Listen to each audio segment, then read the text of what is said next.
Hello, it's Scott Manley, and welcome to Kerbal Spaceships, our serious business. We have a fair chunk of cash in hand, and so it's time to start doing some upgrades. We're going to upgrade the runway, partly because it will give me a smoother landing. I might actually be able to land something on it, but also it will help me, put a bit more mass on it.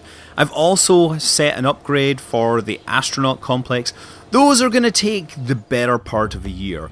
While I'm at it, it's worth looking at the strategies here, and I think I seem to be doing a pretty good job in terms of reputation, and I feel that money is actually going to be my limitation here. We're going to need to spend a lot of money on upgrades I don't need to spend in the stock version, so I think this is a good way to go. It basically will take some of the reputation, and I don't tend to kill too many pilots, fingers crossed, other than poor VIDIEO. Okay, I've killed the most famous pilot, but I don't intend to kill any more pilots. So we're going to go do with the fundraising campaign, taking my reputation and converting it into sweet, sweet space bucks. Okay, so next, do I want to... No, of course I don't want to upgrade any of those things because they don't help me. No, to the contracts, to mission control. Hey, Gene. So we have some crew altitude records and things like that. We have a science data around the Earth. That is going to be pretty easy since I can just pop a sounding rocket up there. Now, since we're sending sounding rockets up at 436 kilometers, I think it should be easy enough. Notice this is Strutco, hopefully not the same company that is selling struts to SpaceX. 400. Let me just think. Yeah, so I'm going to have to build a slightly bigger rocket, but I can definitely make this worthwhile. Select that. And sounding rocket high, that is going to be 1,676 kilometers. That is going to be a major stretch, but it is a bit more cash. 1,000, 2,000. So we should probably do this because it will get us a little more cash and everything, and it's good to go for these altitudes. Real Shoot are asking me to do that. Not sure Shoots are going to be involved. Okay, so since we're getting into bigger rockets, it's good if I can have the vehicle assembly building working better, but because I have multiple launch sites, I can have each launch site have different, development levels. I can have one launch site which specializes in the vehicle assembly building, the other one which specifies in the spaceplane hangar. So, this is Wallops. Wallops refers to Wallops Island, which is just, I think it's near Virginia or something, so we're just gonna, wait a second, spaceplane hangar, no, definitely, vehicle assembly building points into that. Wallops Island was established as a flight testing center or whatever in the 1940s, but mostly it would do tests, so they would test capsules and things like that before they were actually launched from Cape Canaveral. And of course, I have been doing a bunch of testing. This is my Soundwave Extreme. It is beyond a sounding rocket. This thing costs almost 800 credits, or funds, or whatever. It has an Aerobee booster on top, and on the bottom it is using a Vanguard boosted stage. But it is a very lightweight Vanguard boosted stage down the bottom. It's going to take a couple of weeks to build it, and we should be able to reach the altitudes with it. So there we go, 2 weeks. Flicker, flicker, flash, flash. Yeah, if you are sensitive to flashing lights, you probably shouldn't have watched that. If you are suffering from some sort of seizure right now, please contact your local doctor and don't blame me. After all, I did warn you after the fact. Okay, so the downside of the vehicle assembly building is you have to roll the stuff out of storage to the launch pad instead of just driving it out of the hangar. And here goes our inaugural Soundwave Extreme rocket launch. So we throttle things up, fire that engine, listen to that beautiful sound there. And the thrust doesn't show anything sensible, but it doesn't matter, we're gonna fly this thing into space. Okay, so yeah, it's your standard sounding rocket. It's using the Vanguard stage, which is a whole lot more powerful, meaning that this first stage booster is pretty, it's pretty capable. Well, you see that we're up to like 1500 meters per second. We got 2 kilometers per second, 2.5, 3 kilometers per second, and then the aerobee kicks in and carries us a little further, a little higher. It just basically keeps on going. Remember, 1600 kilometers or thereabouts was the target. Are we going to get there? Well, absolutely no problem. Look, I get tons of fuel left. Well, not literally tons, but it looks like I have quite a large portion of my fuel load left. And we're passing through 2000 kilometers. You'll also notice that I managed to put the pressure sensor off center and the whole thing is still stable. Also notice, as I time accelerate forwards, the spacecraft continues to rotate thanks to the persistent rotation mod, which basically means when you go on rails, the rotation will continue and your spacecraft no longer... You can't basically use time acceleration anymore to freeze your offsets. So that's us got our altitude records. We're going to get up to like 2,700 or thereabouts. Look at the Earth below us. You can actually see a significant part of the United States, including the Great Lakes. You can see Florida, the Caribbean, the Gulf of Mexico, large parts of the Atlantic. This is truly a pioneering moment in space history. I just wish we had a camera so we could actually take some pictures. Then I wish we actually weren't spinning so fast that the pictures all came out blurred. So that is a successful launch from Wallops Island. Oh yeah, you can see all the way over to the west coast as well. The whole of the United States is visible from our view on up high or something like that. Yeah, Wallops, they tended to like just develop and test hardware before it was actually launched from Florida. But they have actually launched real missions. One that you might remember was the Laddie, the Lunar Dust Environment Explorer, which was launched on top of a Minotaur rocket, solid rocket boosters, took off like a shot, and pretty much did this to a frog that happened to be in the water, sound control system. Okay, so new contracts. What do we have? Past the Karman line. The Karman line is the line at which the speed necessary to maintain altitude via lift is the same as the speed required for orbit. It's the traditional dividing line between the atmosphere and space, although, to be fair, there is actually a whole lot of atmosphere above that. Okay, we're not going to get into lunar orbit. Not going to manage a lunar impactor, lunar flyby. Space data from space. That science data from space, we can get that. Sounding rocket. Well, okay, we'll leave those for now. The X-plane is going to require level flight, so that's not going to happen. Yeah, that's a pretty good one. So we're going to basically send some volunteer up in a space-capable capsule.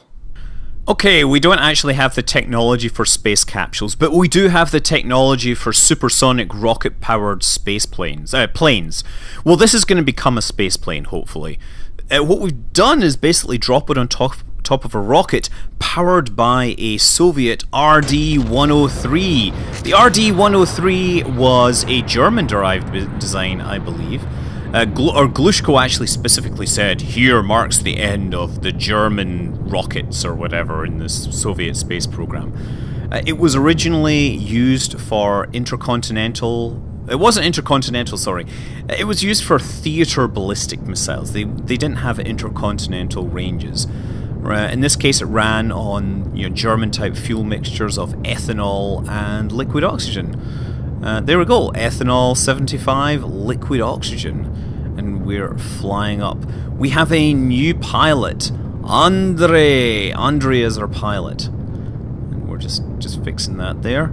Now you notice we have pretty substantial wings on that launch stage. That is to keep the whole thing heavy. If you have wings on the front, you need bigger wings on the rear, otherwise your center of lift will be in the wrong place.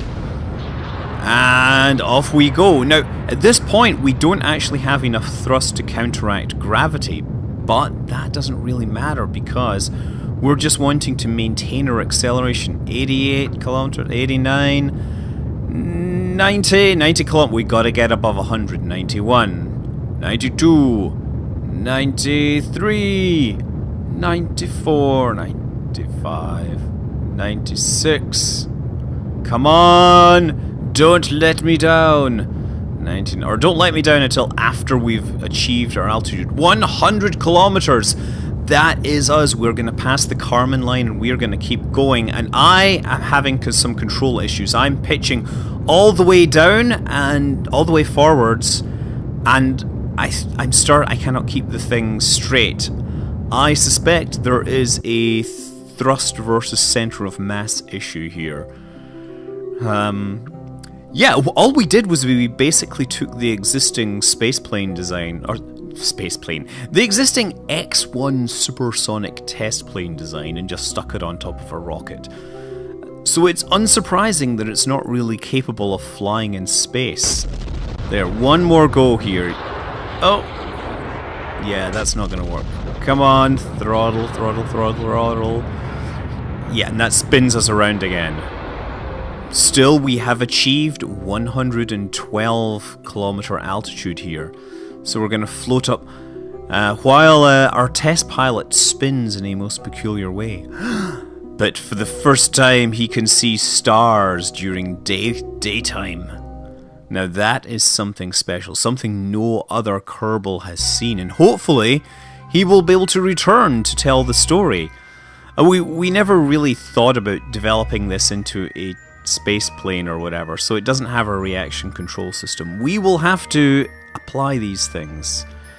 I record crew assessment of the situation, and basic telemetry and operating data are also recorded. Great!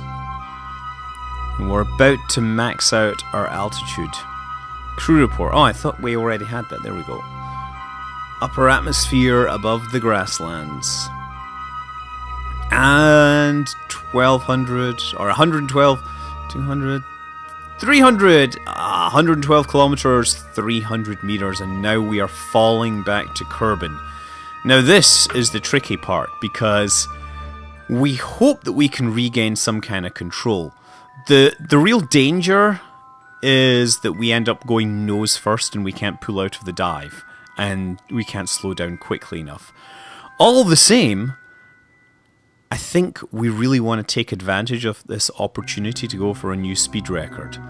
So we're going to end up nose down once the atmosphere starts to bite. And once the atmosphere starts to bite, as it is now, we can light up the engine and perhaps get a little faster. So I think the next step in my speed records is about 1200 meters per second. Come on, get your nose pointed down. Okay, I think we've got enough atmosphere. It's time for us to hit the rockets. Go! 1100 meters per second. Oh, get control there. And 1200. Okay, can we go for 1500? Can we go? Oh, no, I think so. I think we are having some wobbling. Time to cut this out.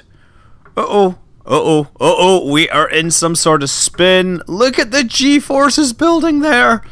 Like 8 Gs.